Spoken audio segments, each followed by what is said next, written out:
When Steve Jobs passed away in 2011, it was rumored that he had attempted to use a diet of fruits and vegetables to heal his cancer. And at the time, I didn't really think much of this because I wasn't following the carnivore diet, but this thought came up in my head recently, so I decided to read his biography. And he was obsessed with a vegan diet. It's completely crazy. For those of you that don't know, Steve Jobs had pancreatic cancer. It progressed into liver cancer. He eventually had to get a liver transplant after taking a lot of chemotherapy, all that stuff. But eventually it spread throughout his whole body and he passed away. He was known as a lifelong experimenter with compulsive diets, focusing mainly on fruits and vegetables. The first book he was influenced by was A Diet for a Small Planet, which pushed the personal and planetary benefits of vegetarianism. This book, interestingly enough, also played a role in the advent of the USDA dietary guidelines. It reinforced his tendency to embrace extreme diets. Initially, in his freshman year of college, he was living off of cereal, dates, almonds, carrots, juices. There was even a story about him turning orange from eating so many carrots, an indicator that he isn't metabolizing carotenoids, likely due to the lack of fat in his diet and the overconsumption of them. He became even more obsessive when he read Mucusless Diet Healing System. That gave him the idea that only eating fruits and starchless vegetables would prevent the body from producing mucus. He was very involved in fasting and eating leafy vegetables. During his first job at Atari, a coworker actually complained that Steve Jobs smelled, but Jobs clung to the belief that his fruit-heavy vegetarian diet prevents both mucus and body odor. They even contemplated firing him over his smell. Coming back from an apple farm actually motivated the name behind the company.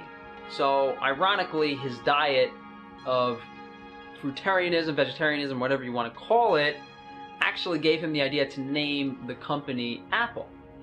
His hygiene issues were continuously mentioned throughout his biography, though. Steve Jobs developed kidney stones in 1997, I'm assuming from his high leafy green consumption. For those of you that don't know, certain green vegetables contain high amounts of calcium oxalate, which is calcium bound to an oxalic acid molecule, and this pretty much gets stored in the kidneys and can cause kidney stones if your body doesn't have enough of certain other vitamins to excrete it.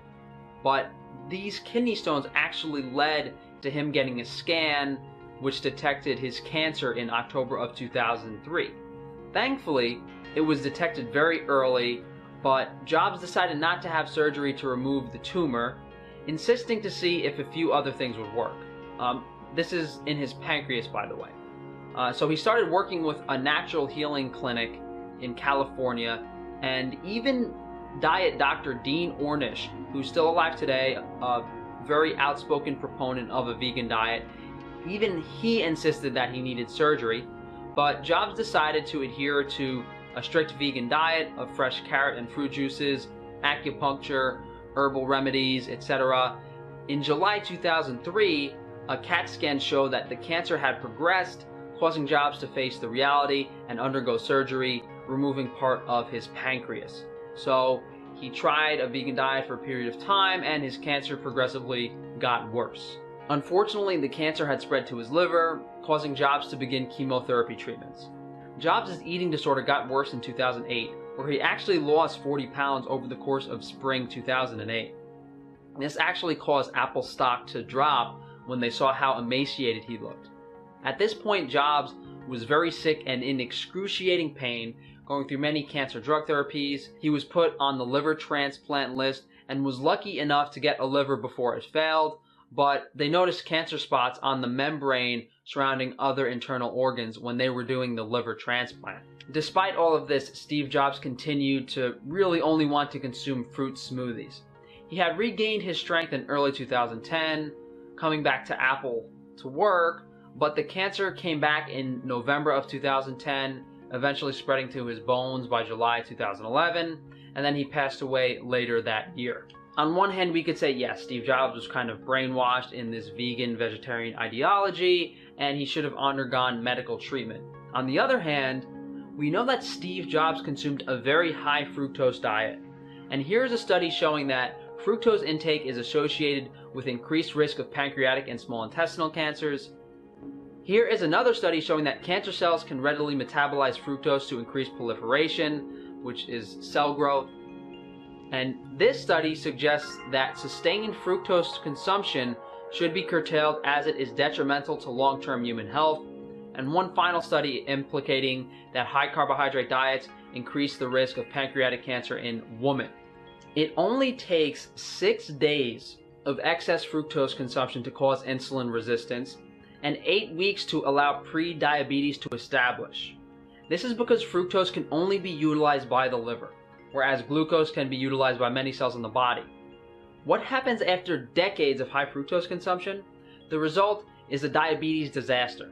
Precisely what, we're pretty much having in America right now. Fructose overconsumption stimulates fatty liver and leads directly to insulin resistance. Here's a study showing that excess insulin in circulation can cause progression of pancreatic cancer cells. Of course, fructose consumption isn't linked specifically to a vegan diet, although with how many vegan day of eatings I've seen, a lot of these vegans are putting 20 dates in a shake in the morning and then having acai bowls with all this fruit.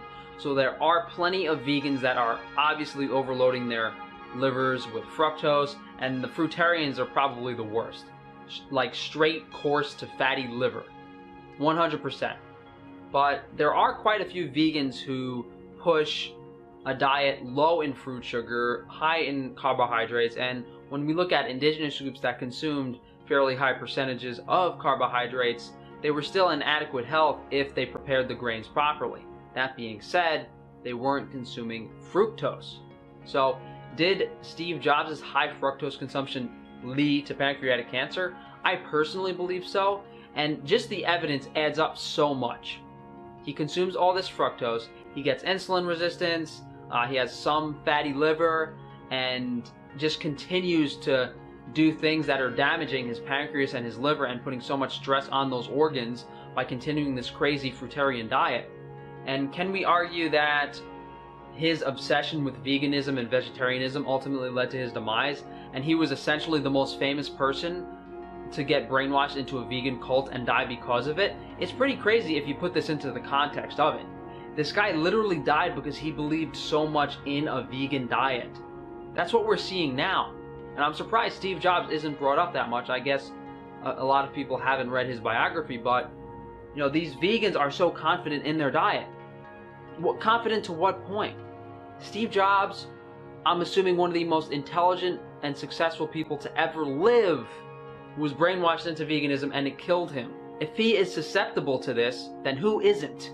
If Steve Jobs was able to be brainwashed into a vegan diet and ultimately died because of it, then who's to say that any vegan is smart enough to understand the diet? It's crazy. Like, what level of intelligence do you need to be aware that the brainwashing of a vegan diet and the fruits and vegetable conventional wisdom, how hard is that to see through for some people? I guess it's very difficult. But just throwing this out there, guys, to me it makes a lot of sense. I think out of all the videos I make and a lot of things that I try to say, this actually falls in line with a lot of truth, and it makes a lot of sense. Is it solely because of his high fructose consumption? It could be because he's also lacking vitamins in general, evident by the kidney stones. So the combination of the lack of nutrients in his vegan diet as well as the high fructose consumption, it's very safe to say, he's lacking fat soluble vitamins, he's stressing his liver, he's stressing his pancreas, and that is, if you were going to try to figure out a way to die from cancer, the only way you could speed it up is by drinking vegetable oil. So that's all I have to say for this, guys. So if you guys would like to support the channel, please subscribe and share the video. I will be posting the biography below, so check in the comments for the link to that PDF file. If you guys would like to check out my Amazon shop, I have a bunch of products I use in my day-to-day life, from vitamin D3 to various salts I put on my food. On my Patreon, I have some exclusive videos if you guys sign up. My hygiene products are back in stock on my website, so if you guys are interested in like fluoride-free toothpaste, things like that, definitely check out my website, frank-tufano.com. And if you guys would like to reach out to me for a one-on-one consultation, maybe you don't want to follow the path of Steve Jobs, you can shoot me an email, frank-tufano@gmail.com, or contact me through the form on my website down below. Thank you guys for watching, and enjoy the rest of your week.